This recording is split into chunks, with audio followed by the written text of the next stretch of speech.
Bonjour, merci de nous avoir rejoints sur ce nouveau webinaire de Rose Up Association. Pour celles qui ne connaîtraient pas Rose Up, nous sommes une association de patients qui informe, accompagne et défend les droits des femmes atteintes de cancer. Vous nous connaissez certainement par Rose Magazine qui est distribué gratuitement dans les hôpitaux.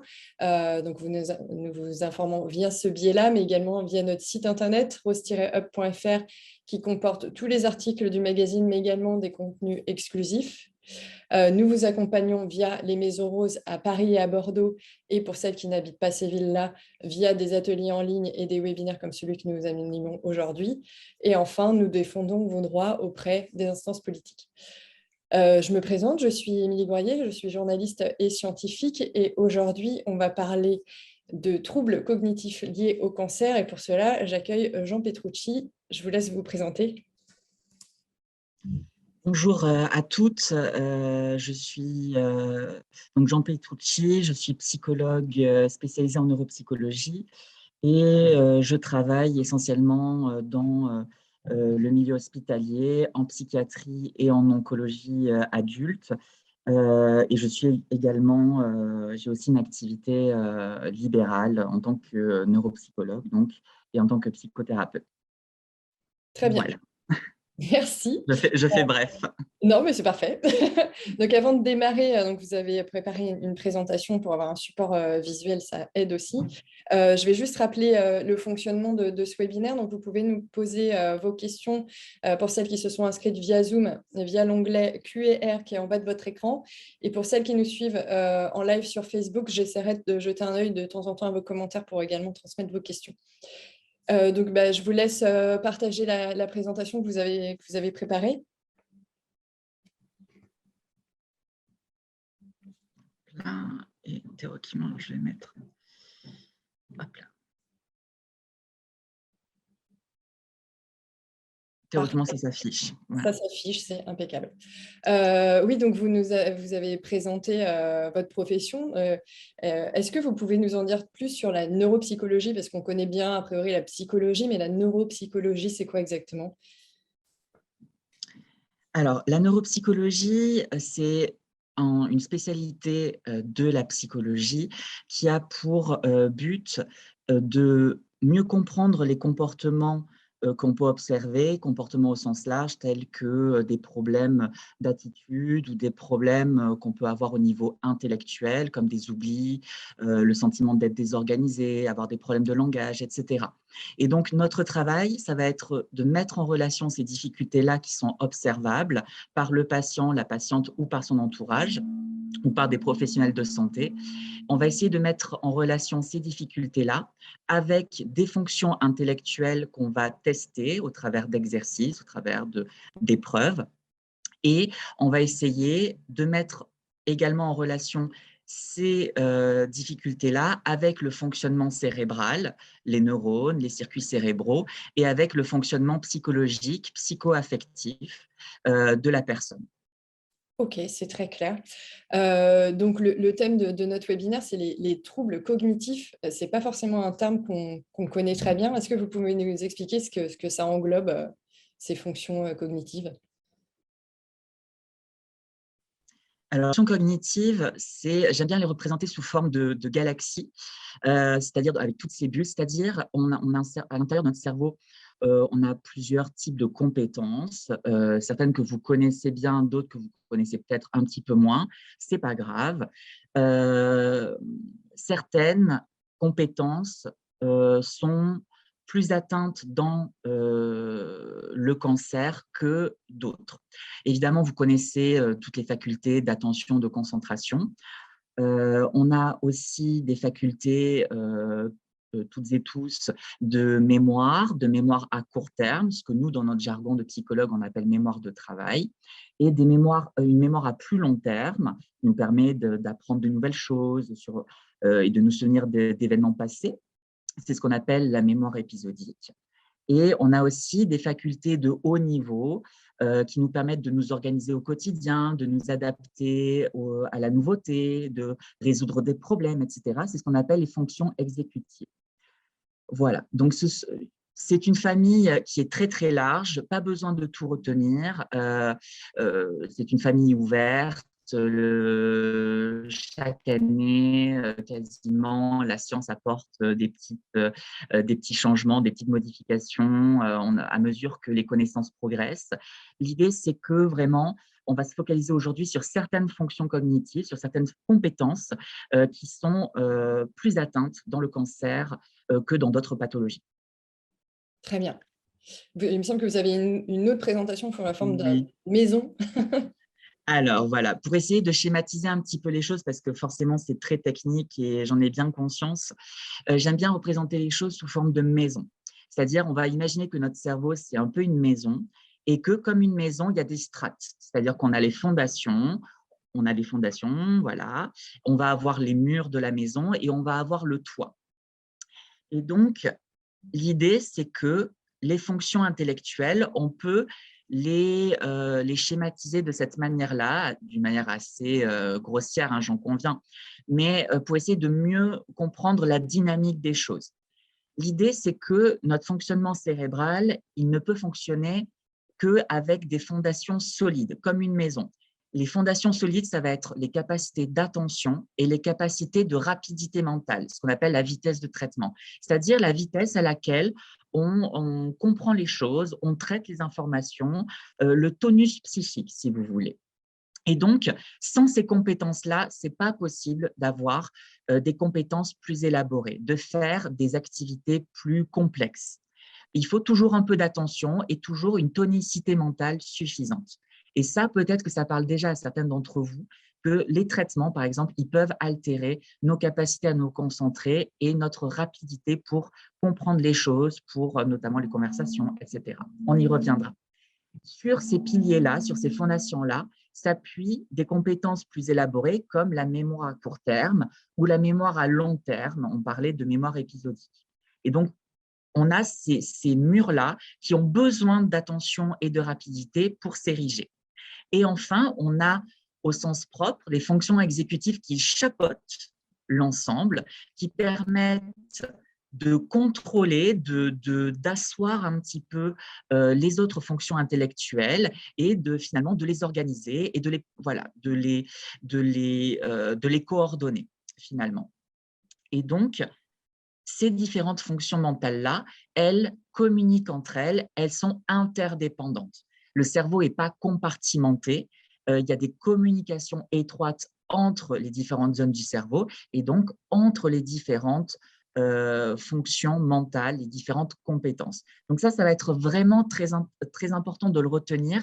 S'il y a parmi les quelques éléments que vous pouvez retenir dans cette présentation que vous aurez par ailleurs, c'est vraiment cette image de la maison, gardez-la bien en tête parce qu'on va en avoir besoin après pour mieux comprendre. Voilà, donc les différentes fonctions communiquent entre elles. Et juste pour vous donner un petit élément, voilà. C'est important de comprendre que le cerveau, il n'est jamais au repos, d'accord? Constamment, on est en train de faire des choses et constamment, on est en train de faire plusieurs choses en même temps sans s'en rendre compte. Même pour des activités totalement banales, comme regarder une série quand on se repose le soir tranquillement, on va utiliser plein de fonctions intellectuelles sans s'en rendre compte. Pas besoin de tout analyser dans le détail, mais sachez seulement que même pour des activités totalement routinières, totalement automatiques pour vous, en fait, votre cerveau, il agit. Tous les instants, vous êtes attentive à quelque chose, tous les éléments, à tout moment, votre cerveau, il prend une décision pour agir. Et donc, même dans les activités du quotidien, il est possible que vous voyez apparaître des petites difficultés qui n'étaient pas présentes auparavant. Donc ça, c'est important de le repérer. Ce n'est pas simplement au travail qu'on va voir des difficultés ou dans des tâches exigeantes, ça va être peut-être au quotidien des petits ratés que peut-être vous ne faisiez pas auparavant et qui vont être davantage présents au quotidien. Alors justement, ces répercussions au quotidien, vous pouvez donner des exemples concrets? Alors, l'impact, justement, vraiment, ça va être, il faut garder en tête que ça va être peut-être des éléments parfois, des problèmes qu'on rencontrait auparavant, qui correspondent à des soucis de tous les jours, mais qui vont être anormalement fréquents et parfois plus intenses. Donc, c'est ça vraiment qui va faire la différence. Alors, j'avais peut-être une petite vidéo à vous présenter Ah, on qui va vient essayer de de lancer. juste quelques secondes.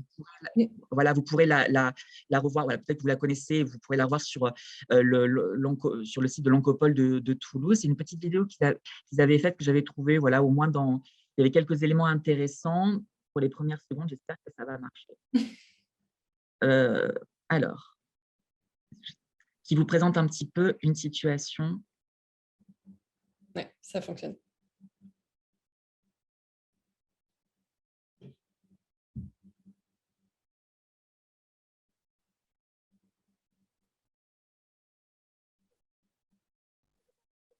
Je ne suis pas sûre qu'on ait le son, par contre. J'ai l'impression que le son n'est pas partagé. Ah. Attends. Ah, le son n'est pas partagé, c'est bien ce que je pensais. Je pense que ça fonctionnait, là. On commençait à entendre Émilie parler. D'accord.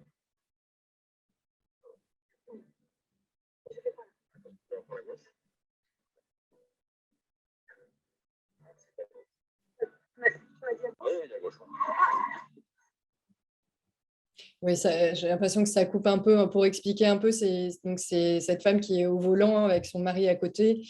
Il lui dit de tourner à gauche et elle tourne à droite. Et puis finalement, elle finit par lui céder le volant. En plus, j'ai oublié le cadeau. C'est pas grave. On se fait tous les deux. Comment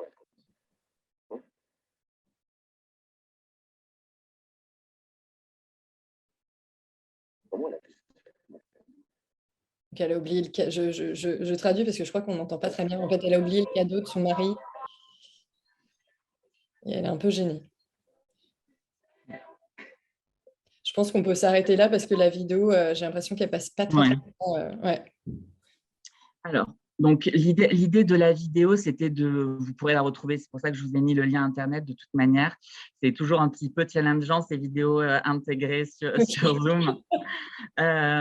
Donc, l'idée, c'était le mérite de l'Oncopole de Toulouse, c'est vraiment d'avoir fait une petite vidéo de sensibilisation sur comment certaines difficultés pouvaient se traduire au quotidien et comment ça pouvait aussi être vécu par l'entourage.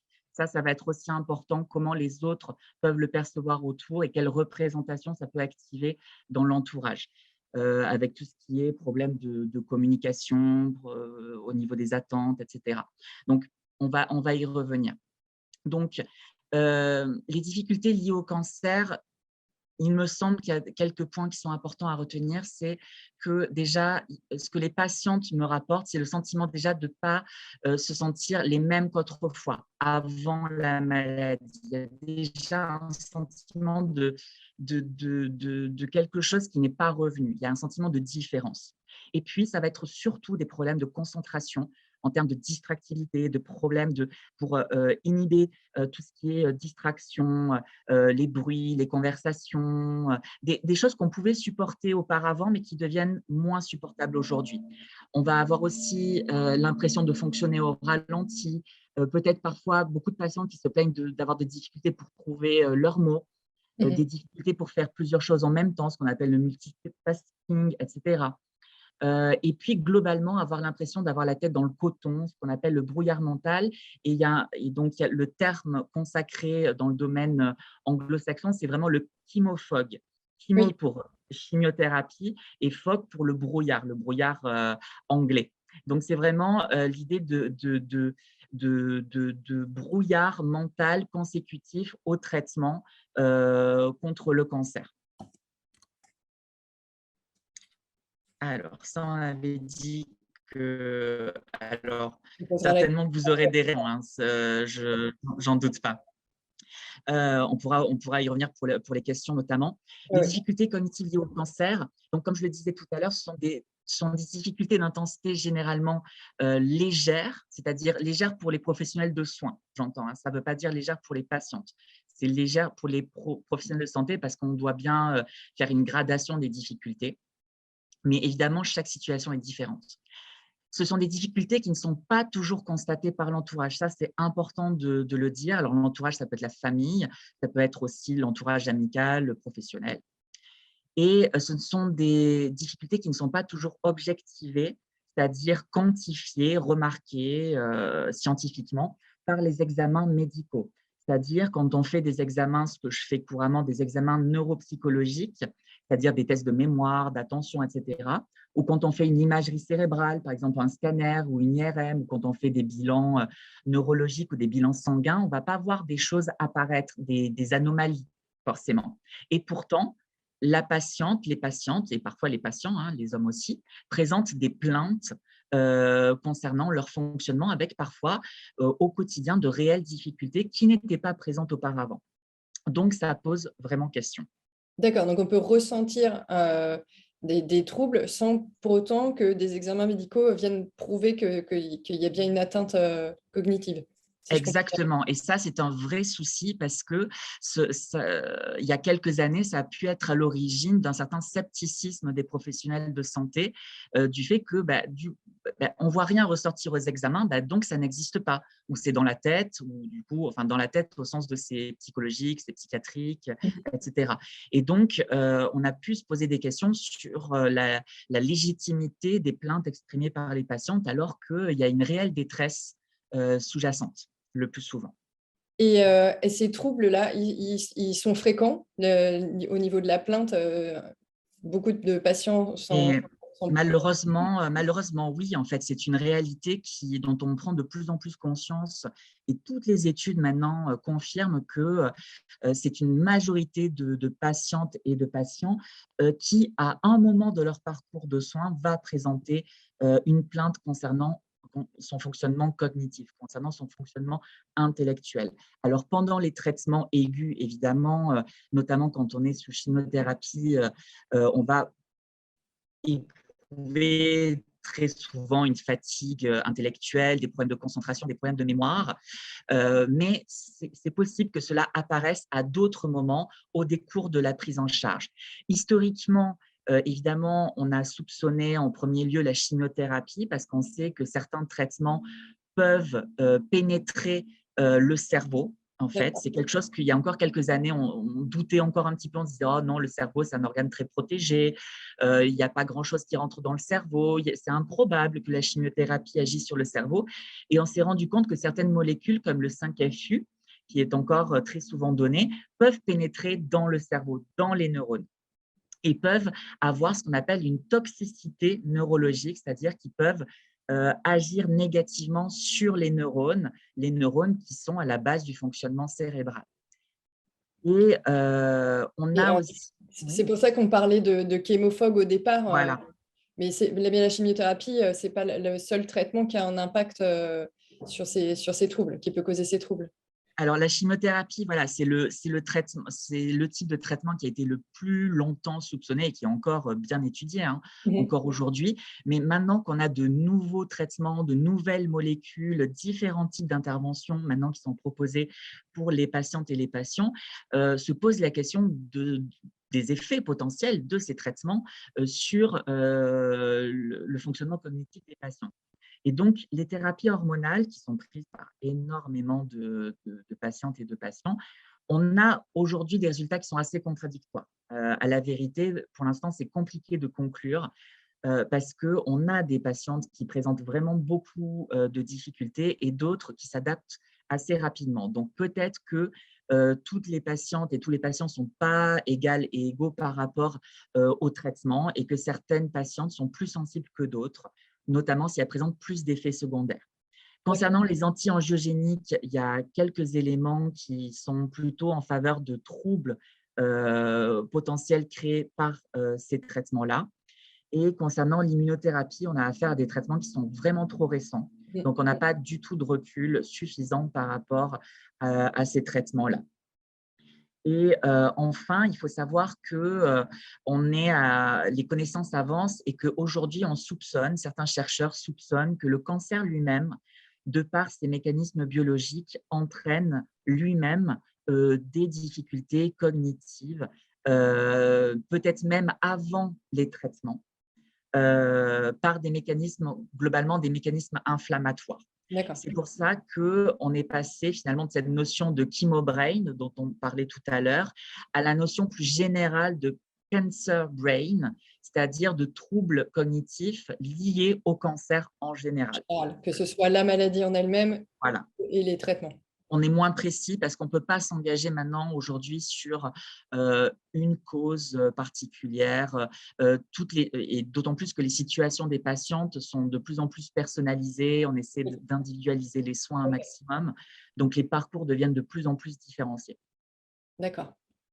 Et tous les cancers sont concernés. C'est ce sur quoi vous vouliez appuyer également. Voilà, c'est vraiment tous les cancers.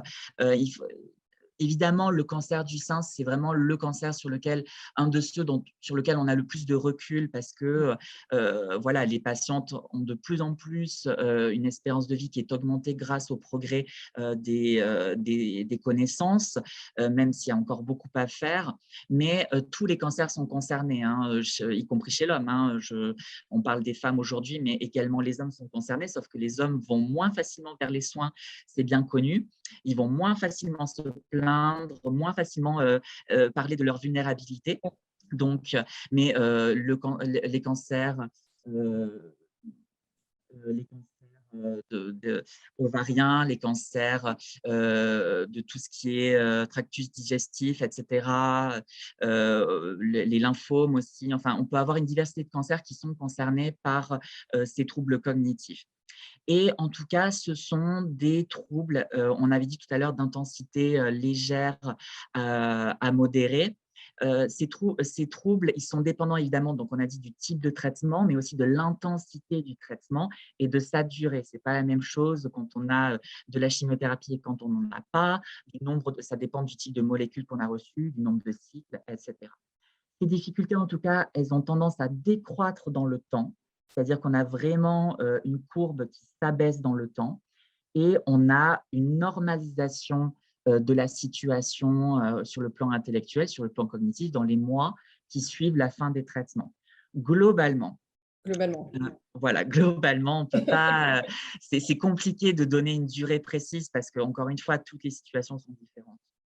Alors, j'en profite, il y a Karine qui souffre de ces troubles depuis 2 mois, alors qu'elle a arrêté la chimio depuis 4 mois. Ouais. Ça touche notamment sa mémoire immédiate et elle se demande Ouais. si c'est définitif ou si elle pourra récupérer avec le temps. Donc, a priori, vous semblez dire justement, voilà, par rapport, c'est pile poil dans ce qu'on évoque. C'est, alors là, quelques mois après la fin de la chimio, j'ai envie de dire, c'est extrêmement courant, c'est extrêmement fréquent. Ce sont des patients que je rencontre, que j'ai pu rencontrer voilà, très régulièrement, sont des situations connues. Voilà, c'est important de comprendre que ça va décroître et que ça va revenir dans une période comprise entre 6 mois et 2 ans. Voilà, c'est une tranche, je sais, qui est très large, mais on a un peu tous les cas de figure avec des patientes qui se remettent très vite et d'autres qui vont mettre plus de temps. Parfois, on trouve des situations qui sont un petit peu plus complexes et ça peut dépasser 2 ans, mais à chaque fois, il faut bien investiguer pour voir peut-être les points qui posent problème et voir vraiment le cas particulier de chaque patiente. Mais globalement, toutes les études sont concordantes pour dire ça, qu'on va vers une amélioration. Voilà. Une amélioration qui est progressive. Dans ces troubles qui durent dans le temps, on a justement Cyril qui nous dit qu'elle en souffre toujours alors que sa chimio est terminée depuis juillet 2019. Alors, elle précise que sa chimio est terminée, mais je crois comprendre qu'elle est encore sous hormonothérapie et peut-être même sous thérapie ciblée. Donc là, finalement, elle est encore sous traitement. Donc Alors, voilà, c'est traitement au sens large. Hein, c'est-à-dire oui. qu'évidemment, la plupart du temps, quand on parle de traitement, c'est plutôt radiothérapie, chimiothérapie, etc. L'hormonothérapie, ce n'est pas un traitement aigu, mais c'est un traitement qui peut être mal supporté par pas mal de patientes. La patiente que je viens de citer supportait mal son hormonothérapie. Donc, il peut y avoir des conséquences aussi par rapport à ses effets secondaires. Donc, c'est important de voir un petit peu, de retracer avec chaque patiente un petit peu la chronologie, un petit peu des difficultés pour voir sur quoi on peut agir et à partir de quand on a vraiment observé des problèmes. D'accord. Donc, on nous pose déjà des questions sur les solutions. On va en parler un tout Je petit sais peu bien. plus tard. Là, on va essayer de comprendre ce qui provoque ces troubles. Est-ce que c'est le cerveau qui est endommagé? Qu'est-ce qui se passe au niveau biologique? Alors, ce qui est important, c'est de comprendre que, comme on l'a dit, suivant les examens qu'on fait, on ne va pas remarquer grand-chose. En fait, si on regarde superficiellement les choses, on peut se dire, il ne se passe pas grand-chose. Et en fait, quand on investigue un petit peu les choses différemment, par exemple, là, je vous ai montré une étude, je vous montre les images d'une étude qui est assez connue aujourd'hui, qui est assez frappante.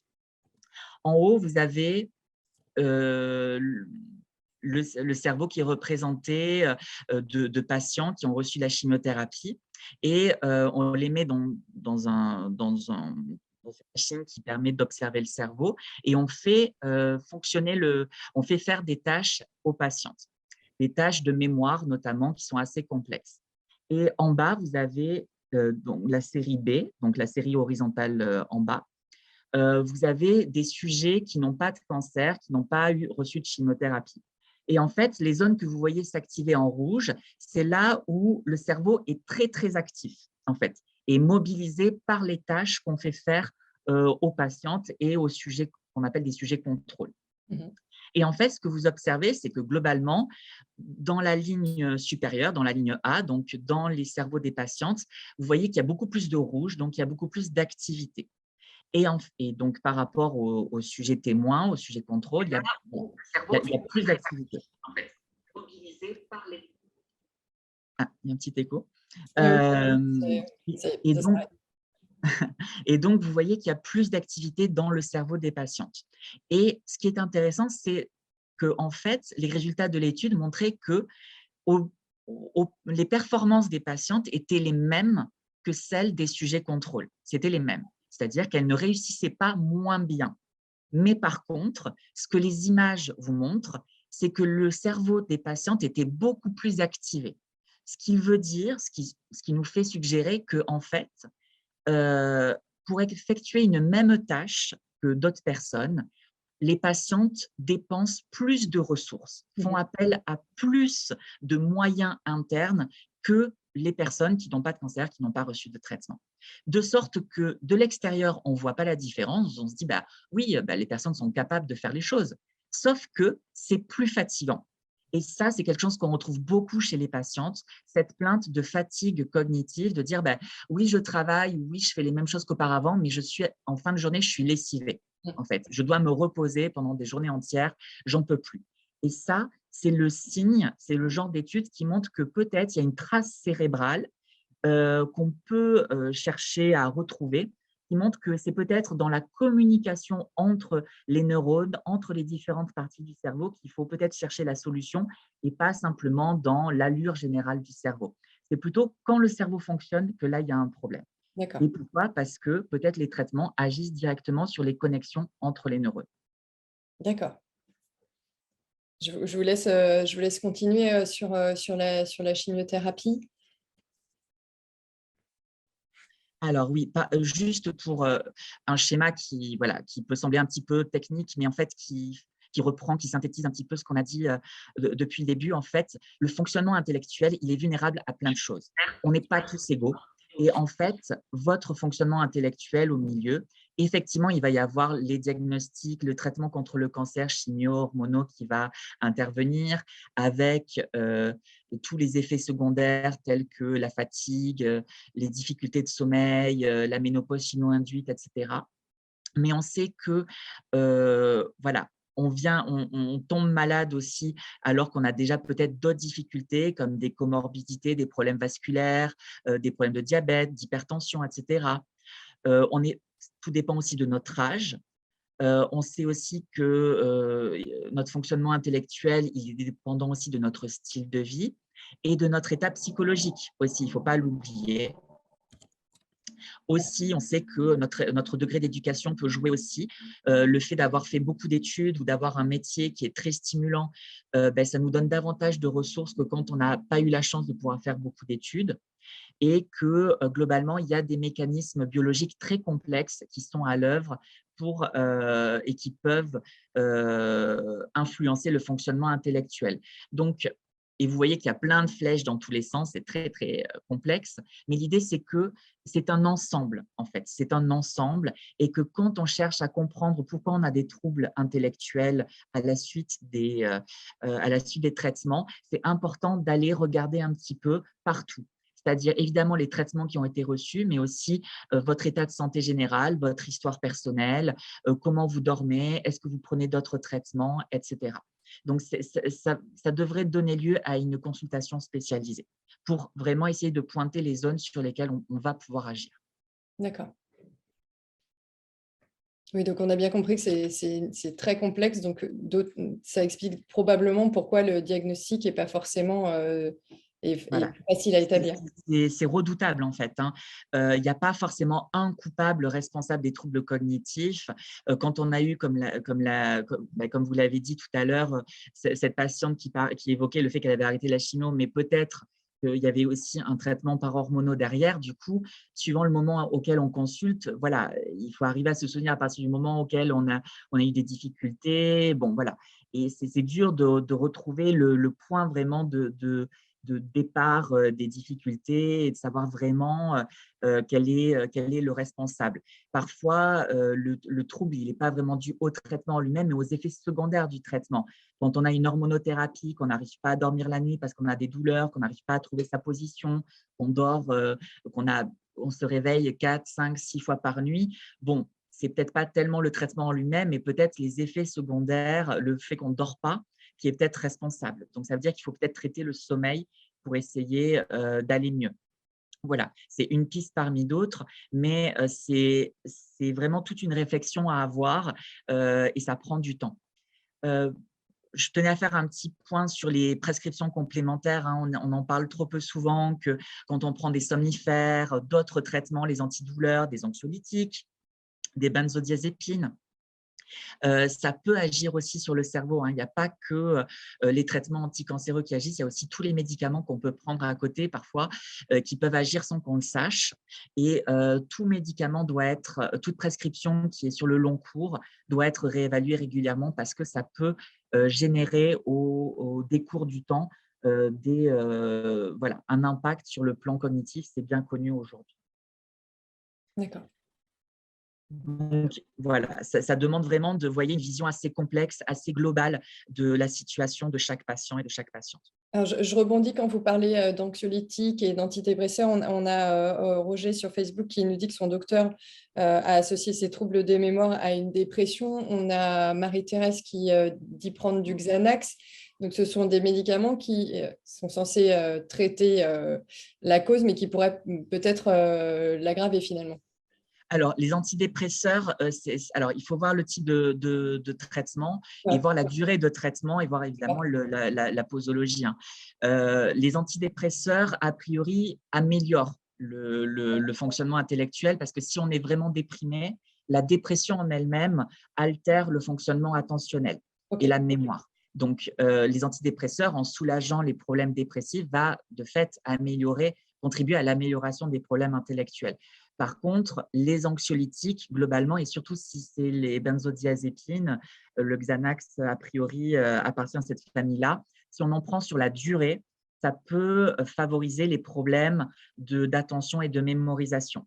Les anxiolytiques, théoriquement, ça doit être pris sur une courte durée et sous contrôle médical régulier. D'accord ? Ça ne doit pas devenir une habitude. Même si, si on a des problèmes pour contrôler son anxiété, etc. Il y a d'autres techniques aujourd'hui qui peuvent exister et qui peuvent vraiment aider et qui ne sont pas médicamenteuses. D'accord, très bien. Je vous laisse continuer votre présentation, du coup. Alors, donc, ça va être une évidence pour bon nombre d'entre vous, mais c'est important de le rappeler quand même. Il y a vraiment ces troubles cognitifs, même si on a du mal à les objectiver, même si ce n'est pas toujours bien compris par le monde médical. Aujourd'hui, la recherche montre qu'il y a un réel impact sur la qualité de vie.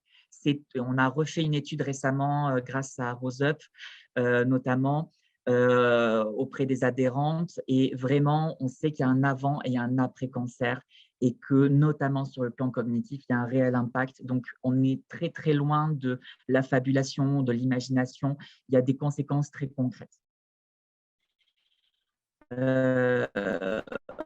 On a des conséquences qui sont aussi bien sur le plan de l'identité, sur l'image de soi, avec des patientes qui vont nous rapporter que, ça on l'a dit, je ne sais pas combien de fois, je deviens folle ou je suis en train de développer un Alzheimer, j'ai peur de développer un Alzheimer, donc une pathologie de la vieillesse, une pathologie neurodégénérative, le sentiment de double peine, le fait d'avoir eu un cancer et d'avoir des conséquences après au niveau neurologique, une honte qu'on développe, l'anxiété aussi que ça génère de ne pas comprendre ce qui nous arrive. On a aussi un impact au niveau évidemment professionnel pour toutes les patientes qui vont reprendre une activité, qui craignent de reprendre une activité professionnelle, de dire je ne vais pas être à la hauteur, je ne peux pas reprendre dans ces conditions-là. On va s'apercevoir que je ne sais pas faire. En plus, ça fait longtemps que je suis arrêtée. On va se dire que voilà, qu'est-ce que les autres vont dire aussi? Qu'est-ce qu'on va me dire? Donc, est-ce que je dois arrêter? Est-ce que je dois prendre un mi-temps? Est-ce que je dois faire une reconversion? Enfin, voilà, j'ai un peu tous les discours. Hein. Je confirme, il y a Magali sur Facebook qui dit avoir peur de la reprise du travail. Il y a aussi Virginie qui se demande comment elle peut expliquer ça au travail. Elle dit: quand on veut me faire apprendre une nouvelle activité et que je ne me sens pas de la faire, on me rappelle que j'ai eu un cancer et pas Alzheimer. Donc là, c'est pareil, c'est une question de reconnaissance du trouble. Oui. C'est très problématique, hein. Le milieu du travail, c'est très, très épineux parce que, voilà, bon, il y a le secret médical et puis ça dépend. On a un peu toutes les situations là aussi. Hein. Il y a des patients qui ont un milieu professionnel qui est très contenant, qui est très accueillant, très soutenant. Et puis, malheureusement, il y a d'autres situations où l'entourage professionnel est moins soutenant. On va réaborder ça, mais effectivement, l'idée, c'est quand même de faire entendre que oui, on n'est plus dans les soins aigus, oui, on est retourné au travail, mais on peut avoir des effets sur le moyen terme qui ne sont pas gravissimes, mais on a encore des effets tels que la fatigue. Hein. Enfin, il y a plein d'effets secondaires qu'on a encore pendant plein de mois post-traitement. Et c'est aussi à l'entourage d'entendre qu'on peut avoir des moments de fatigue, on peut avoir des moments de coup de mou où on a besoin d'être un peu épaulé ou du moins d'avoir un peu de bénéficier d'un peu de compréhension et d'un peu d'empathie par rapport à ces difficultés-là. Après, il y a parfois, le milieu professionnel peut s'adapter aussi. Ce sont des situations que j'ai rencontrées. Hein. Donc, dans certains cas, ça se passe bien aussi. Ok, donc pas hésiter à en parler. Et puis, pour ceux qui ont besoin de preuves scientifiques, on verra un peu plus tard qu'il y a de plus en plus d'études dans le domaine. Donc, voilà, c'est sans forcément dramatiser, effectivement, ce n'est pas Alzheimer, mais dire, voilà, à la suite des traitements, le niveau d'énergie, il reste parfois fragile. Ça peut se traduire aussi par des problèmes de concentration, donc ça peut mimer des problèmes de mémoire, mais parfois, effectivement, il faut réexpliquer les choses, faut être un petit peu plus patient, il faut noter les choses ou donner un délai supplémentaire. Voilà, ce n'est pas la fin du monde, mais c'est aussi à l'entourage de s'adapter à ça. Parce qu'on sait que de toute manière, la situation va se normaliser. C'est juste que voilà, il faut encore attendre un petit peu et être compréhensif par rapport à ces choses-là. Mais là encore, le problème, c'est que ça n'est pas connu. c'est ça. Voilà, Alors, on en revient toujours à la même question. alors justement, vous avez fini sur cette partie-là ou vous voulez ajouter quelque chose? Voilà, juste 2 points. Voilà, au niveau familial, c'est quelque chose qui a été confirmé hein, aussi dans les études qu'on a pu mener récemment. C'est que l'entourage familial aussi, ça peut entraîner une reconfiguration des rôles à l'intérieur de la cellule familiale pour celles qui ont un compagnon ou des enfants. Parfois, la femme, c'est celle qui est encore la mère, c'est l'image que j'ai choisie tout à l'heure, la mère Wonder Woman, qui fait plein de choses. Voilà. Et c'est compliqué pour certaines patientes de à nouveau tout assumer, alors que la famille est très en demande que à nouveau la mère s'occupe de tout. Alors que ça devient vraiment compliqué de tout gérer. Donc là aussi, parfois, on a vu qu'il y avait un impact au niveau familial et parfois au niveau social aussi, avec des patients qui avaient tendance aussi à s'isoler, de voir moins de monde, de peur de se mettre en difficulté.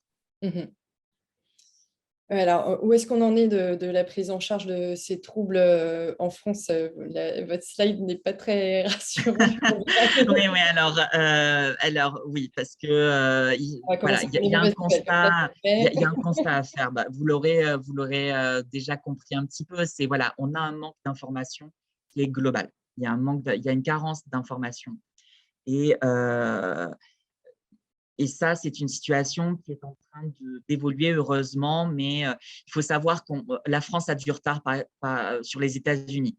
Par exemple, même dans le domaine scientifique, les premières synthèses scientifiques sur le domaine des troubles cognitifs dans le cancer datent des années 2000. Oui. Et en France, on n'en a pas. Voilà, il faut savoir que même pour les professionnels, les experts, etc., il n'y a pas de synthèse française. Aux États-Unis, ils ont prévu des ouvrages grand public que vous pouvez par exemple avoir sur Amazon, que j'ai trouvé sur Amazon. Et en France, on n'a rien.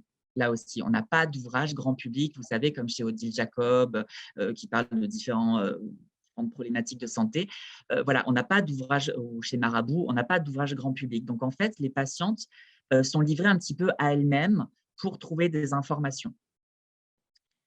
Et donc, c'est un paradoxe, ça, parce que quand on regarde un petit peu les études, les troubles cognitifs, je l'ai vraiment entouré en rouge, sont identifiés comme des enjeux vraiment importants du suivi à long terme des patients qui ont eu un cancer. Donc, on est dans un paradoxe total avec des besoins qui existent, voilà, qui sont bien reconnus, mais par contre, il n'y a absolument rien, quasiment rien qui n'est fait à destination des patients et des professionnels de santé. Il ne faut pas les oublier non plus.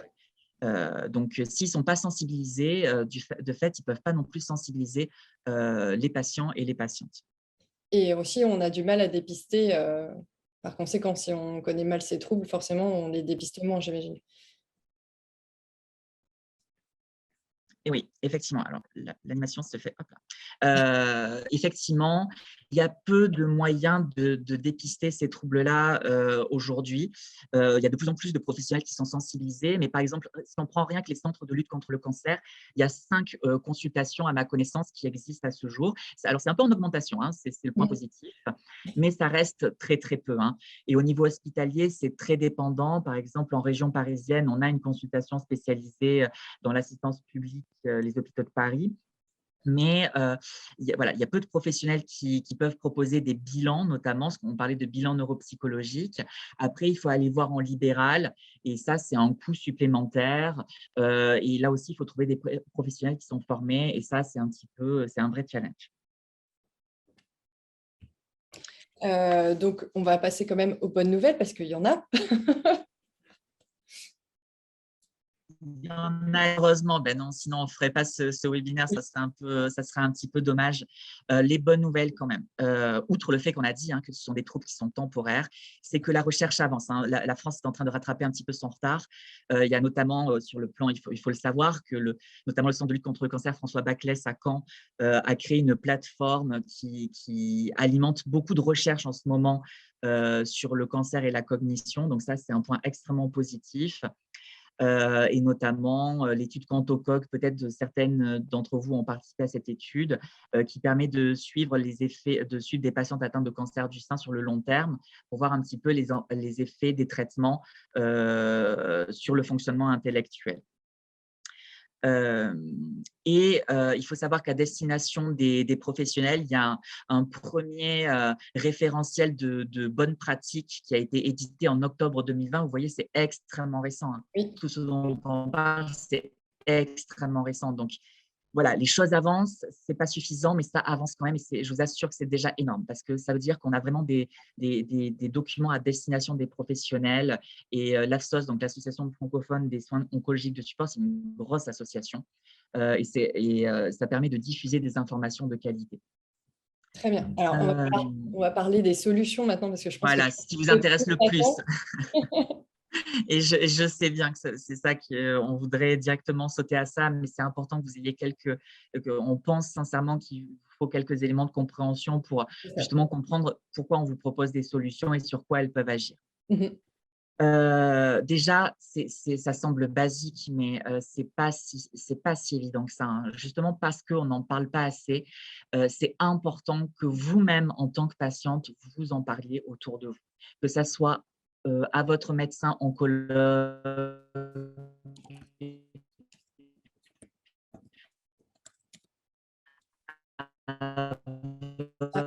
Petit problème de connexion, je crois. Vous avez ces difficultés-là.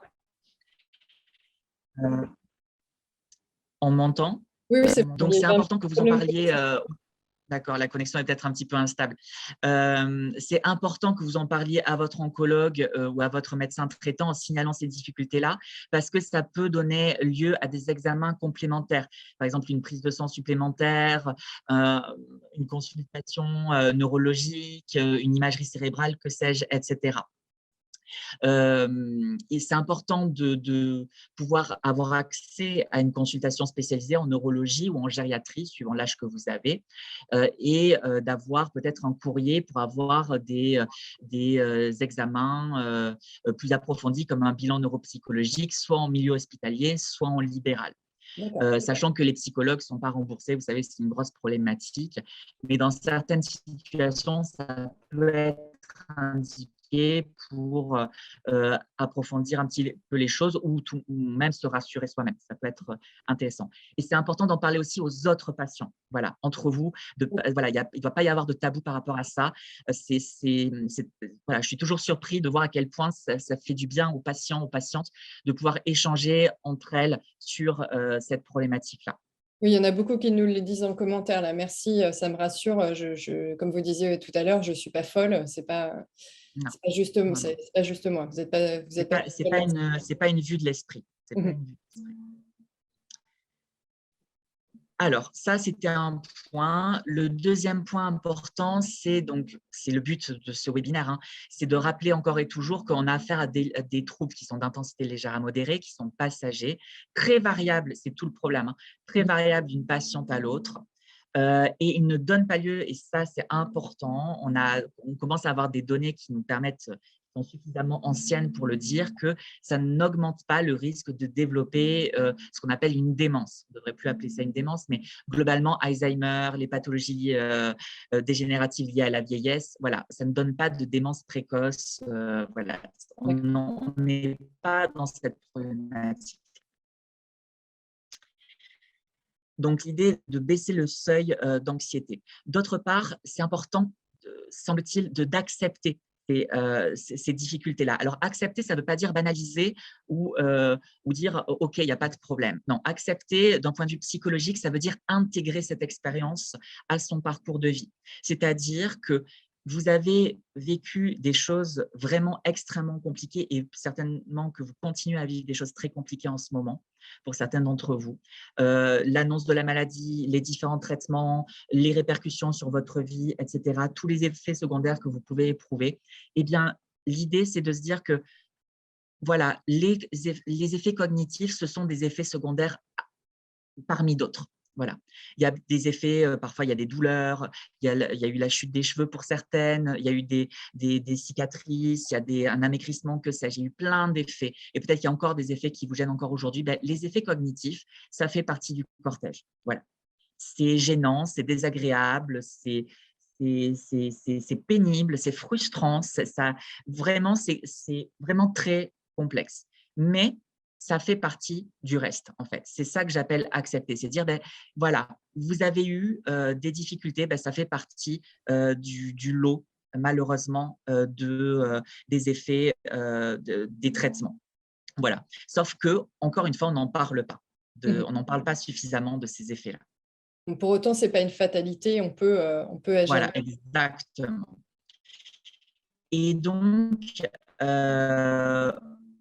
c'est très important, l'activité physique modérée. Là, je vais vous présenter donc des éléments qui peuvent paraître assez de bon sens, mais en fait, on a des preuves scientifiques maintenant qui viennent attester ça. Ce n'est pas juste pour vous dire quelque chose de positif. C'est vraiment qu'on a de plus en plus d'éléments de preuve que l'activité physique, évidemment, c'est bon pour la santé en général, c'est bon pour la prévention des rechutes, etc., des récidives, mais on sait qu'il y a un lien qui est très complexe entre activité physique et cerveau. voilà, ce n'est pas très bien compris. Il y a des mécanismes qui sont à l'étude, mais on sait en tout cas qu'il y a un effet. Voilà. Il y a un effet sur l'humeur. On sait que c'est bon pour l'humeur, mais on sait que c'est bon aussi pour le fonctionnement cérébral, le fonctionnement cognitif, par des mécanismes complexes que je vous passe, mais on sait que ce n'est pas anecdotique. Donc, l'activité physique modérée, adaptée, régulière, que vous pouvez intégrer à votre mode de vie, c'est déjà un premier pas. Et ce n'est pas forcément le plus simple. Hein. C'est pas forcément le plus simple. Et Mais on sait que c'est efficace.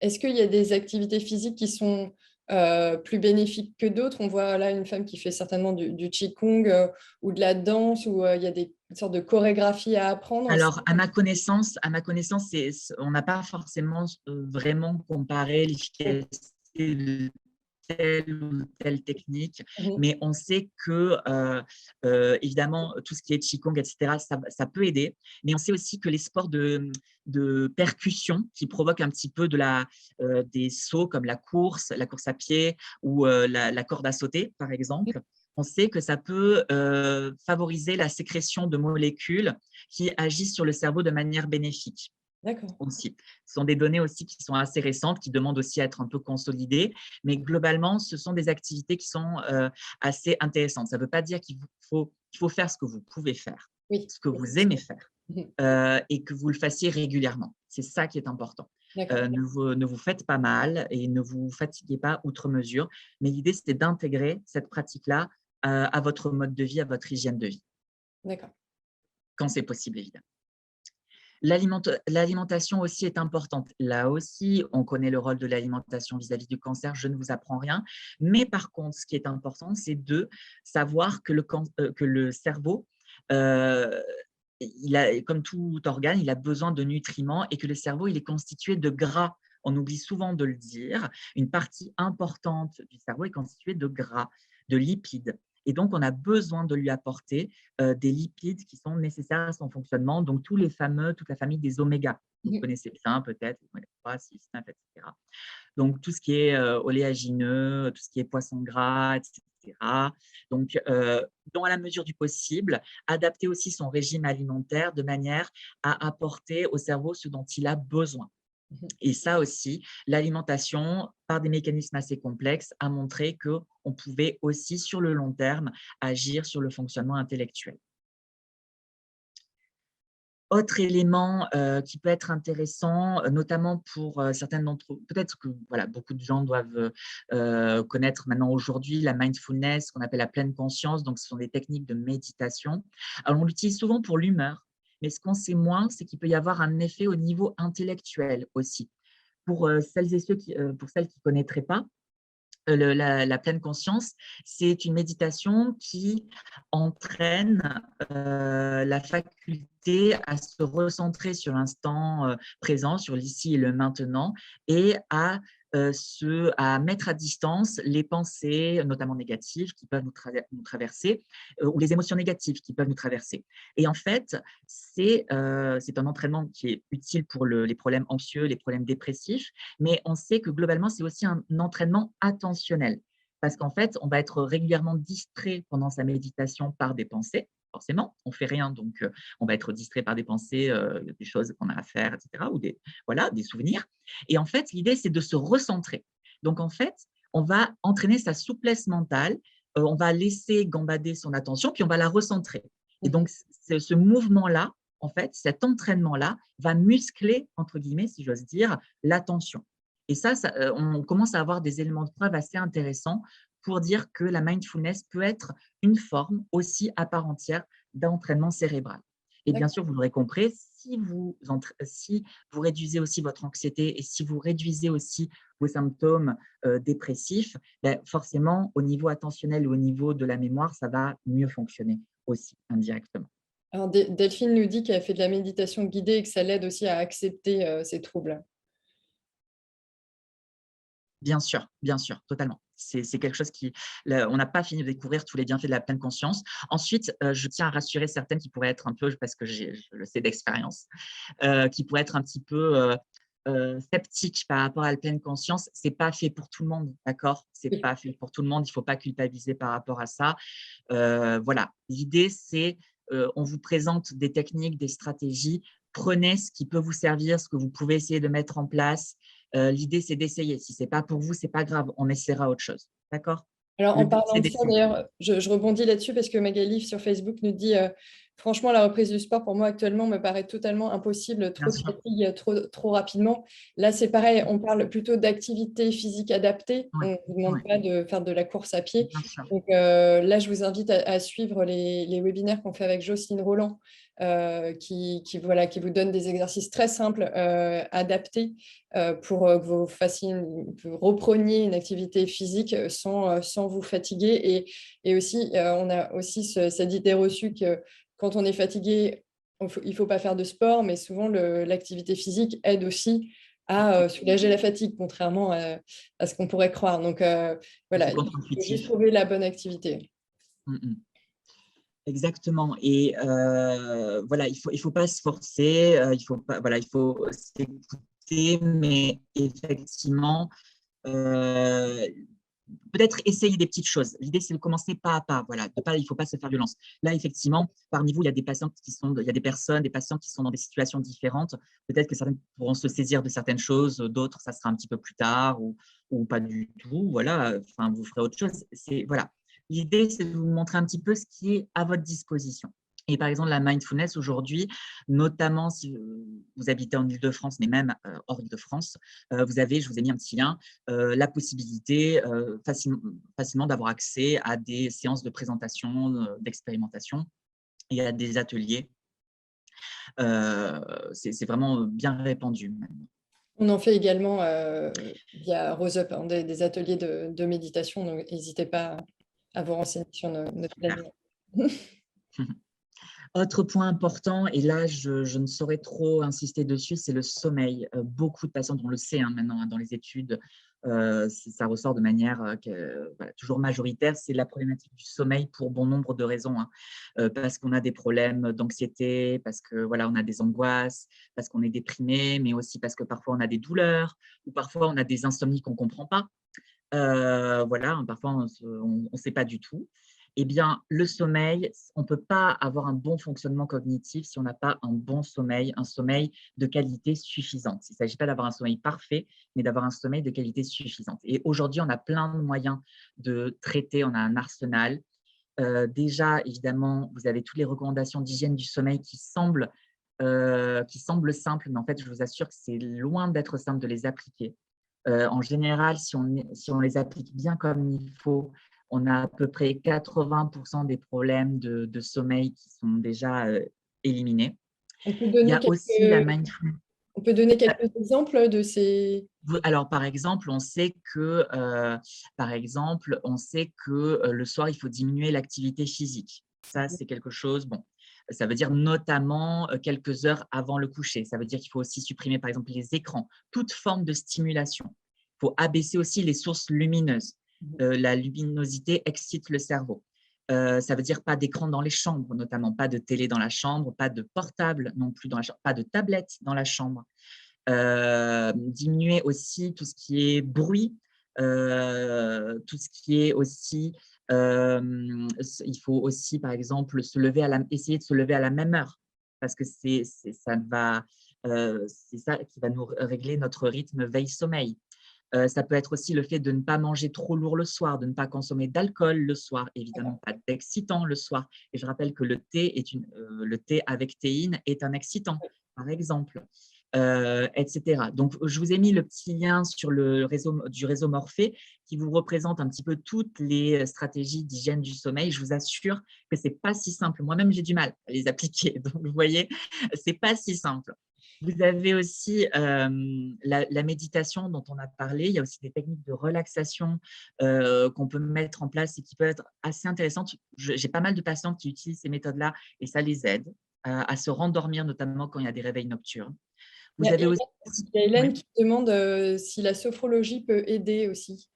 oui, c'est une forme de prise en charge voilà. Voilà, j'ai mis relaxation au sens large, mais la sophrologie, il y a pas mal de patients qui utilisent la sophrologie. Go, go, on y va, on utilise. Utilisez ce qui marche pour vous. C'est important, utilisez ce qui marche pour vous. Vous êtes toutes différentes, il faut utiliser ce qui marche, il faut être pragmatique. Euh, Il y a Catel aussi qui nous demande s'il y a des méditations guidées spécifiques. Euh, alors des je sais que méditations Petit guidées. Bambou a une Ah, méditation d'accord. spécifique pour les malades de cancer. Mais c'est vraiment quand, si je me souviens bien, c'est quand elles sont vraiment en traitement. Mais, Oui, après, par rapport au problème de sommeil, aujourd'hui, vous avez plein d'applications de relaxation, de méditation qui existent. Il y a des patients qui regardent des vidéos. Peut-être que certains d'entre vous connaissent aussi l'ASMR. Ce sont oui, des vidéos aussi de relaxation où on entend des bruits qui sont assez agréables, etc.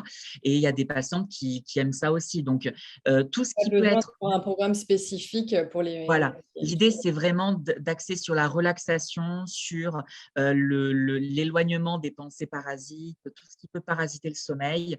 L'idée, c'est vraiment de faire, de contracter vraiment, d'être en contact avec son corps et d'être en contact avec l'instant présent et de détendre aussi son corps pour favoriser l'accès au sommeil. Donc, par rapport à ça, tout ce que vous pouvez prendre pour méditer ou vous relaxer peut être utile. Voilà, personne a sa stratégie. C'est très différent d'une personne à l'autre. Sachez aussi que si vraiment vous avez des problèmes d'anxiété, dépressifs résistants ou des problèmes d'insomnie pure et dure, indépendamment de tout trouble de l'humeur, vous avez des thérapies aujourd'hui qui sont indiquées par les autorités de santé, qui ont fait leurs preuves pour traiter les problèmes d'insomnie. C'est ce qu'on appelle les thérapies cognitives et comportementales. Par exemple, je suis formée à ce type de thérapie et ça prend en charge notamment les problèmes d'insomnie. Donc, sachez que c'est vraiment une indication pour traiter les problèmes de sommeil. Dans certains cas, vous pouvez consulter votre médecin traitant pour parler de la mélatonine, qui est une substance qui est sécrétée par le cerveau naturellement et qu'on peut prendre en complément aujourd'hui pour favoriser l'endormissement ou le maintien dans le sommeil. Vous pouvez trouver de la mélatonine dans le commerce librement, mais comme tout traitement, je pars du point de vue que, même si c'est en libre accès, c'est important que vous en parliez avec votre médecin traitant pour évoquer les possibles effets secondaires. Bon, il y en a très peu et de faible amplitude, mais c'est important de garder le contact avec votre médecin traitant parce qu'il pourra, voilà, il pourra vous conseiller sur le dosage. Parfois, le dosage de référence est 2 mg, mais ça, chez certaines patientes, ça peut être plus. Donc, voilà, ça se tente aussi, mais avant, essayez l'hygiène du sommeil, essayez la méditation, la relaxation, éventuellement les psychothérapies, avant de penser à d'autres molécules, même si elles ne sont pas très, même si elles sont pas très méchantes. Mais d'accord. on essaie toujours de limiter l'accès à des molécules. On essaie d'autres choses qui pourront aussi durer dans le temps, des stratégies que vous pourrez utiliser dans le Oui. temps. Vous parliez tout à l'heure des problèmes d'endormissement quand on a des douleurs. Il y a Delphine qui dit j'ai des douleurs articulaires. Est-ce que ça peut contribuer aux troubles cognitifs? Oui, oui, la réponse est oui, parce que d'une part, il faut savoir que la douleur influence le cerveau déjà. La douleur, alors quand on a davantage quand on a des douleurs chroniques. Mais en général, bon, suivant la situation dans laquelle on a régulièrement des douleurs où on a peur d'avoir mal. Si à un moment on a un peu moins mal. Donc en fait, ça nous préoccupe. Donc ça Mhm. occupe une partie de notre cerveau. Et quand on a mal, la douleur, c'est le corps qui se rappelle au cerveau quand même, hein, qui se rappelle à notre esprit. Donc, si vous êtes dans une activité, la douleur va attirer votre attention parce que vous allez commencer à vouloir avoir moins mal, quoi, en fait. Donc, vous allez vous préoccuper de ça d'une Mhm. manière plus ou moins importante, mais vous allez vous préoccuper de ça. Donc, ça va attirer une partie de votre attention, une partie de votre cerveau va être mobilisée par cette douleur-là et par la gestion de cette douleur-là. Et si vous avez des douleurs pendant le sommeil, soit lors de l'endormissement, soit au cours du sommeil, ben, ça veut dire que ça va altérer votre qualité du sommeil. Donc, votre sommeil va être segmenté. Ça veut dire que peut-être vous allez faire moins de sommeil profond, moins de sommeil paradoxal. Donc, votre cerveau, il ne va pas fonctionner normalement, il ne va pas récupérer normalement. Donc, forcément, vous allez être plus fatigué le matin, vous allez être plus fatigable en journée. Pourquoi? Parce que vous n'avez pas récupéré. Et, Mhm. et vous n'êtes pas Wonder Woman, encore une fois. On l'a tous éprouvé dans d'autres circonstances. Quand on a mal dormi, ben, on est moins efficient le lendemain. Donc, c'est totalement normal. Le cerveau a besoin du sommeil. Donc, concernant les douleurs, oui, c'est un problème fréquent et ça peut contribuer aux troubles cognitifs, soit directement, soit indirectement. D'accord. On nous pose aussi la question de l'utilisation du CBD. Ah, euh, le fameux CBD. Alors, le CBD, c'est une question complexe parce que, alors je vous avoue que je n'ai pas trop cherché concernant le cancer. C'est c'est pas j'avoue que c'est une problématique qu'on me pose rarement.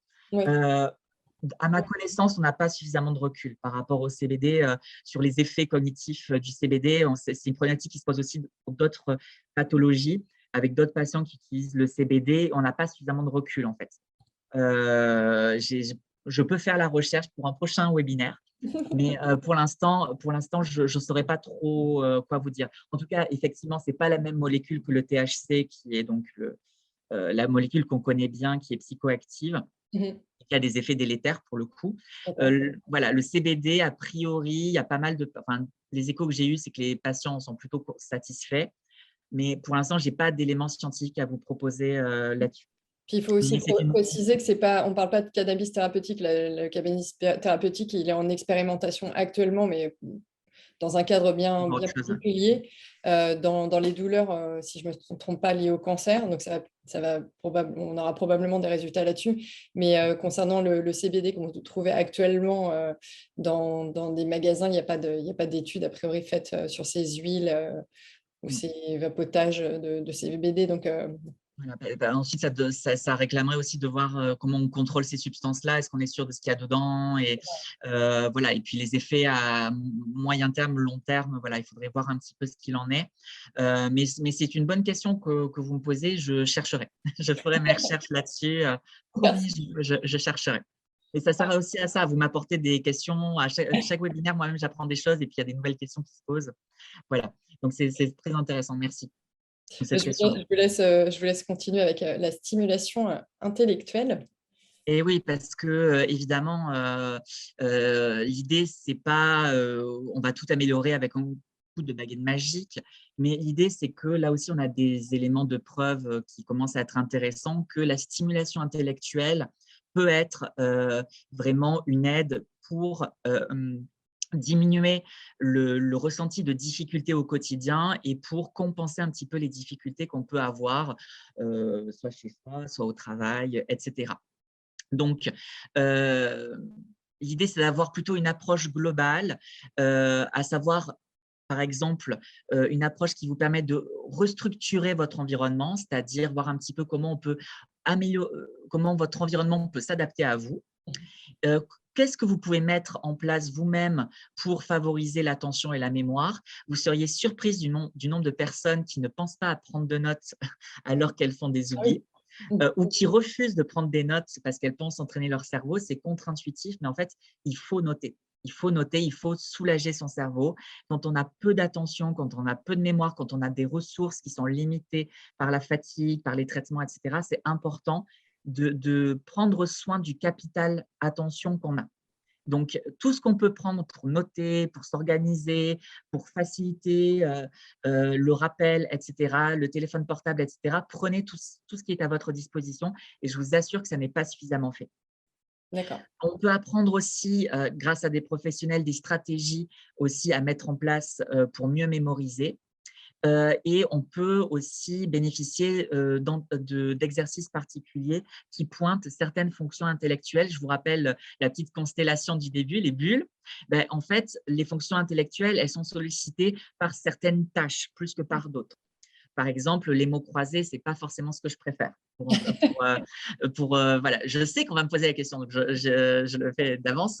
Les mots croisés, ce n'est pas ce que je préfère. Il y a d'autres exercices que je peux vous présenter tout à l'heure que je préfère. Et puis, l'idée, c'est ce qu'on appelle la psychoéducation ou l'éducation thérapeutique. C'est ce qu'on est aussi en train de faire là. C'est vous apporter des informations sur ce que vous ressentez, sur ce que vous vivez au quotidien, parce que c'est comme ça que vous pouvez vous en saisir et reprendre le contrôle. C'est ça qui est important, de voir que vous n'êtes pas passif, que vous n'êtes pas obligé de subir les choses, mais que vous pouvez agir. Donc, la stimulation intellectuelle à différents niveaux peut être très intéressante. Vous avez depuis quelque temps le Oncogite, donc ce sont des ateliers qui sont destinés aux patients, patientes atteintes de cancer qui ont des troubles cognitifs. Donc, vous retrouvez Chimobrain. Ce sont des ateliers qui sont en ligne, mais qui, je crois, peuvent avoir lieu aussi en en présentiel. Mais là, dans le contexte sanitaire qui est le nôtre, voilà, ça restera encore, je pense, pendant un moment en virtuel. Et donc, on vous présente sur plusieurs semaines des séries d'exercices que vous faites. Et c'est assez tonique, c'est assez intensif. Donc, c'est une solution parmi d'autres qui peut répondre à certains besoins. Si notamment vous avez besoin de vraiment vous entraîner de manière très régulière, si vous éprouvez ce besoin-là. Un autre dispositif que nous avons mis en place, alors c'est à la Maison Rose Paris, ça va être aussi mis en place peut-être dans d'autres structures, mais ce sont des ateliers de stimulation cognitive que nous avons mis en place à la Maison Rose, qui sont des ateliers qui s'appuient sur les recommandations américaines, sur des groupes qu'ils ont mis en place, notamment aux États-Unis, et qui ont bénéficié d'études scientifiques. L'idée, c'est qu'en fait, on privilégie la qualité à la quantité, c'est-à-dire que sur quelques séances, on va travailler des stratégies très précises, on va travailler aussi l'adaptation, le ressenti émotionnel, on va apporter des connaissances, on va faire des exercices, mais pas que. Et on va créer un vrai espace d'échange autour de ces difficultés-là, avec l'idée que le but final, c'est vraiment de montrer aux patientes qu'elles peuvent faire les choses, qu'elles savent faire les choses, et de leur prouver qu'elles peuvent mettre en place des choses au quotidien. L'idée, c'est vraiment de transférer les acquis de l'atelier au quotidien dans des situations concrètes, à la maison, au travail, etc. Et donc, par exemple, on va commencer le prochain atelier cette semaine. Voilà. Donc, c'est une possibilité parmi d'autres, et ce sont des ateliers qu'on espère qui pourront essaimer dans d'autres structures grâce à RoseUp. Qu'est-ce que vous pouvez faire quand vous n'avez pas… Oui. Ouais, du coup, la question des mots croisés a interpellé. On Oui. Pourquoi pas des mots croisés? J'y viens. Donc, on y arrive. Alors, je passe rapidement sur les stratégies qu'on peut mettre en place. Prendre le temps, se donner le temps, ça, je vous assure que toutes les patientes ne le font pas, se donner le temps de faire les choses. Faire une seule chose à la fois, essayer de la terminer. Se donner des objectifs raisonnables, ne pas se faire des listes à rallonge. Je vous assure que je vois ça en consultation. Écouter sa fatigue. Là aussi, je vous assure que écouter sa fatigue, ce n'est pas toujours évident. S'appuyer sur les notes, on l'a dit. Placer les choses au même endroit. Ce sont des choses qui sont toutes bêtes, mais je vous assure que quand c'est fait, ça vous aide. Je le fais moi aussi, je vous assure. Je ne dis pas des choses aux patients que je ne fais pas moi-même. Sensibiliser les proches, on en a parlé, hein, c'est important que l'entourage aussi s'adapte. Ça veut dire se faire aider, mais ça veut dire aussi savoir dire non quand trop, c'est trop. Et ça aussi, je vous assure que ce n'est pas toujours simple de dire non. Et éviter les distracteurs autant que faire se peut. Ce n'est pas toujours simple au travail, je le sais bien. Mais par exemple, quand on est en télétravail ou quand pour une raison ou pour une autre, quand on travaille chez soi, ou quand si on a la possibilité de se mettre un petit peu à part, de limiter les distractions comme les mails, les téléphones portables, etc., ce n'est pas plus mal. Qu'est-ce que vous pouvez faire vous-même? J'en viens à pourquoi pas les mots croisés. Les mots croisés, j'ai rien contre les mots croisés. Si les mots croisés vous font plaisir, faites des mots croisés. Il faut que vous ayez aussi du plaisir là-dedans. Vu que l'idée, c'est que ça soit des routines que vous mettiez en place. C'est que ça soit des choses qui soient faites sur la durée, que vous fassiez régulièrement. Tout ce dont on parle là, l'idée, c'est que ce sont des routines à mettre en place. Ce ne sont pas des choses à faire une fois dans la semaine ou une fois toutes les 2 semaines, etc. Il faut que ça soit quelque chose de régulier pour que ça donne des résultats. Et donc, qu'est-ce que vous pouvez faire chez vous?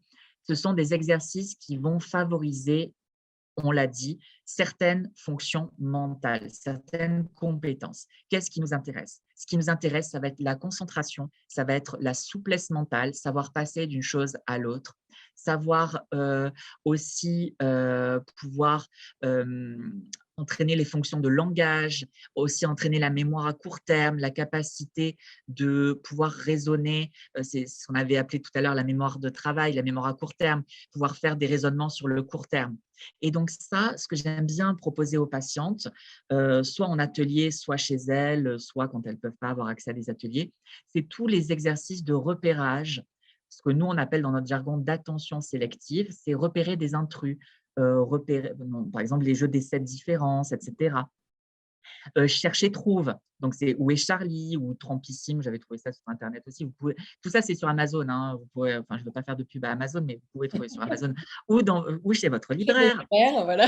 Voilà, chez votre libraire de quartier, vous pouvez commander. Vous pouvez aussi trouver dans le commerce, ça on n'y pense pas assez, mais tout ce qui est au rayon Bon Croisé, tout ce qui est méli-mélo.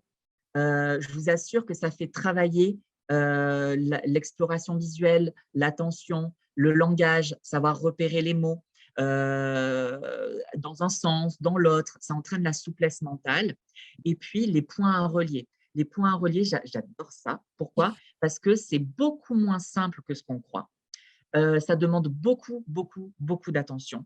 Et c'est ça qu'on veut entraîner aussi, l'attention. Je vous rappelle que c'est un des piliers du fonctionnement intellectuel. Relier des points, ça demande pas d'avoir des diplômes, etc. C'est tout simple, mais je vous assure que c'est suffisamment complexe parce que quand vous le faites sur la durée, vous sentez que vous fatiguez. Il faut relier les points. Parfois, les points, ils sont de différentes classes, de différentes catégories. Et puis, quand ils sont très, très, très, très nombreux, je vous assure que vous sentez que votre cerveau travaille. Et vous pouvez aussi, grâce à ces exercices, travailler aussi la rapidité. Si vous mettez un timer, si vous mettez une alarme, etc., vous pouvez vous challenger. Commencez par exemple un petit, c'est ce que je vous ai mis par exemple. Vous pouvez donc entraîner ce qu'on appelle la rapidité mentale, les fonctions attentionnelles ou ce qu'on appelle la flexibilité mentale et les fonctions langagières.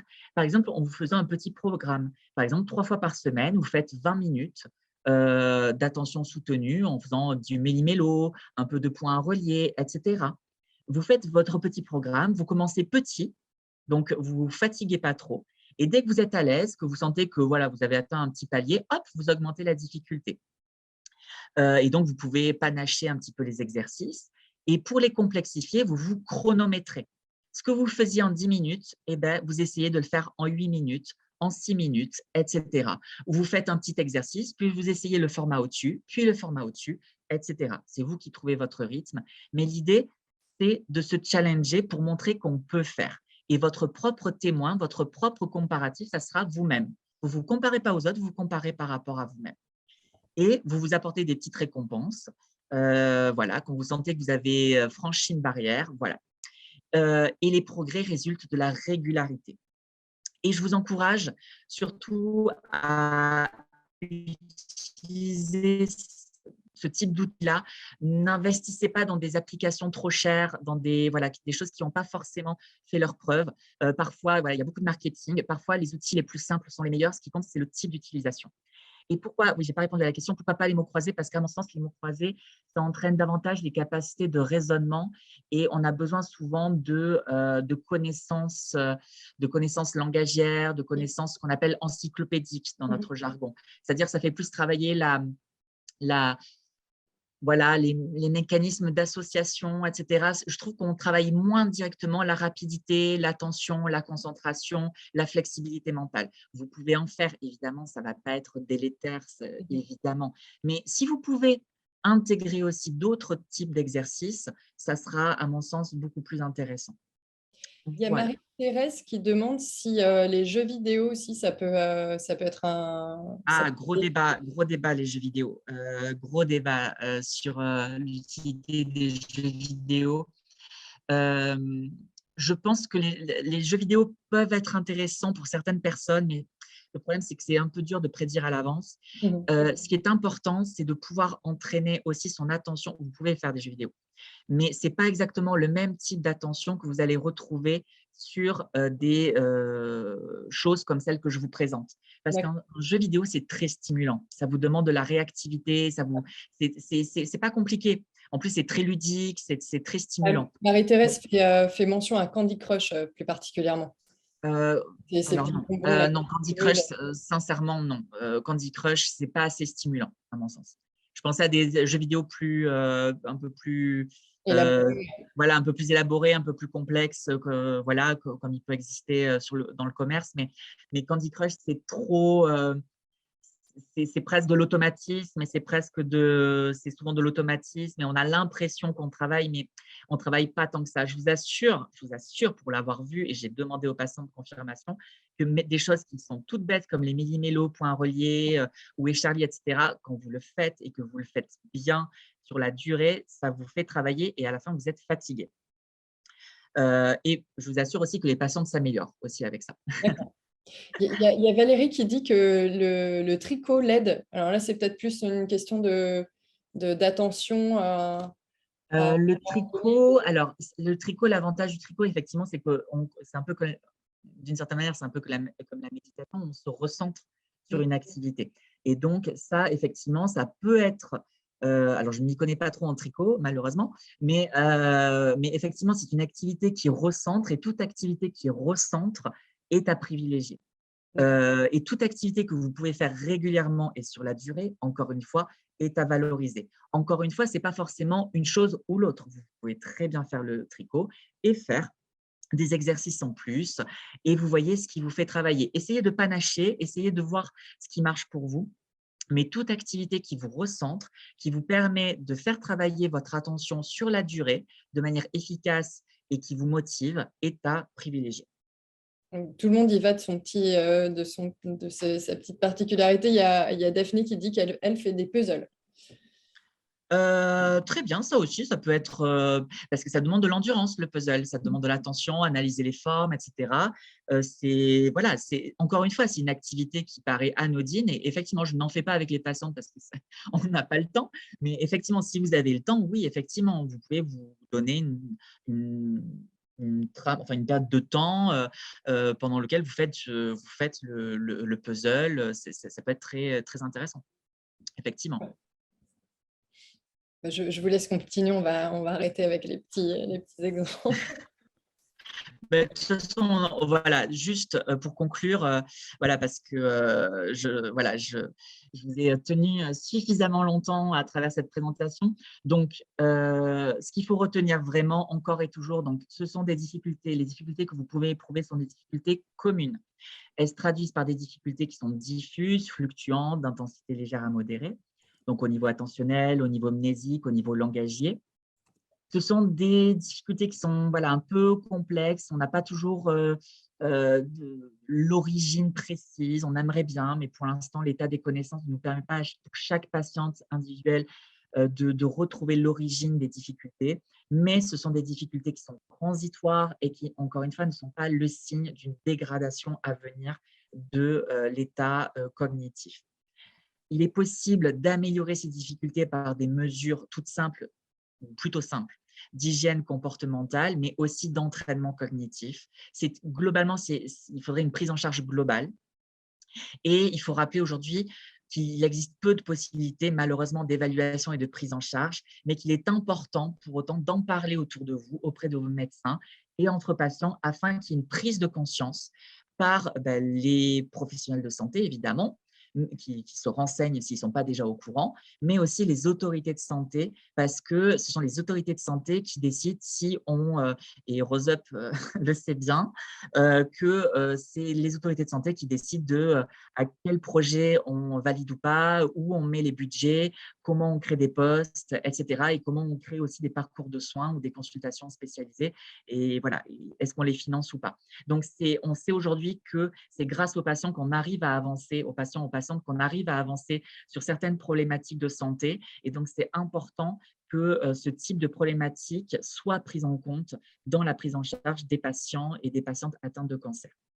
Et du coup, je vous ai mis à la fin du PowerPoint quelques articles si vous voulez aller un petit peu plus loin. Ils ne sont pas trop complexes, théoriquement. Voilà. Après, vous avez tout ce que Roseup fait déjà en termes d'articles, en termes de communication sur cette problématique-là. Et j'en ai terminé et je vous remercie de votre attention. Je sais que c'est très long et j'en suis désolée. On essaie de faire au plus court, au plus bref, mais on estime que c'est important de vous donner un petit créneau quand même, le maximum d'informations pour que ça soit, que vous ressortiez de ce webinaire avec le plus d'informations possible et le plus d'outils pour améliorer votre situation, avec l'espoir que, évidemment, ça puisse vous aider. Merci. Non, je pense que le format peut être difficilement plus court. Alors, vous l'entendez, j'ai des travaux derrière moi, ça tombe bien que ça ne commence que maintenant. Je voulais juste conclure parce qu'il y a eu des questions sur est-ce que la vidéo, on pourra revoir la vidéo, donc elle va rester sur Facebook et vous allez la voir en replay également sur notre chaîne YouTube. Concernant la présentation, si je ne me trompe pas, normalement, on l'envoie aux adhérents de RoseUp. C'est un de la valeur ajoutée quand on est adhérent. On a accès aux slides des présentations. Donc, n'hésitez pas à nous envoyer un mail pour l'obtenir. Il me semble que vous la partagez, c'est ça voilà, donc, confirmé. Et concernant l'atelier Maison Rose Paris dont on a parlé sur les troubles cognitifs, de la même façon, il faut être adhérent pour en bénéficier. Et c'est sur inscription. Donc là, je vous invite également à vous rapprocher de la Maison Rose de Paris. Bon, on va mettre un terme à ce webinaire parce que c'est pas très agréable la perceuse en fond. Merci encore, Jean Petrucci, pour cette présentation très claire. Tout le monde vous remercie Merci à toutes les patientes qui ont eu le courage de rester. Jusqu'au bout, d'être concentrés pendant 1h30, ce n'est pas évident. Bravo. Bravo, bravo. Félicitations à vous. Merci de nous avoir suivis et à bientôt. Au revoir. Au revoir.